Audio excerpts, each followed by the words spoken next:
ఈ రోజుల్లో చాలా మంది బీమా పాలసీలలో పెట్టుబడి పెడుతున్నారు. ఏదైనా అవాంఛనీయ సంఘటన జరిగినప్పుడు బీమా పాలసీ మీకు ఆర్థిక సహాయాన్ని అందిస్తుంది. కానీ ప్రీమియం చెల్లిస్తేనే మీరేదైనా బీమా పాలసీ ప్రయోజనాలను పొందవచ్చు. అయితే చాలా మంది ఏటీఎంల నుంచి డబ్బు తీసుకోవడానికి లేదా లావాదేవీలు చేయడానికి డెబిట్ కార్డులను ఉపయోగిస్తారు. డెబిట్ కార్డు ద్వారా ఉచిత బీమా కవరేజ్ ని పొందవచ్చు. కానీ డెబిట్ కార్డుపై ఉచిత ప్రమాద బీమా రక్షణను పొందేందుకు కొన్ని నిబంధనలు, షరతులు ఉన్నాయి. కొన్ని డెబిట్ కార్డులు 3 కోట్ల రూపాయల వరకు ఉచిత ప్రమాద బీమా కవరేజ్ను అందిస్తాయి. ఈ బీమా కవరేజ్ ఉచితంగా అందించబడుతుంది. దీనికోసం డెబిట్ కార్డు హోల్డర్ నుండి ఎటువంటి ప్రీమియం వసూలు చేయబడదు. అలాగే బ్యాంకులు ఎలాంటి అదనపు పత్రాలు అడగవు.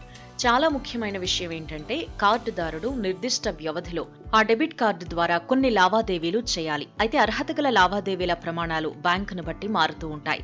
యూపీఐ ద్వారా చేసే లావాదేవీలు సాధారణంగా బీమా కవరేజీకి అర్హత కలిగి ఉండవు. కానీ పాయింట్ ఆఫ్ సేల్ లావాదేవీలు లేదా ఈ-కామర్స్ ఆన్లైన్ లావాదేవీలు బీమా కవరేజ్కి అర్హమే.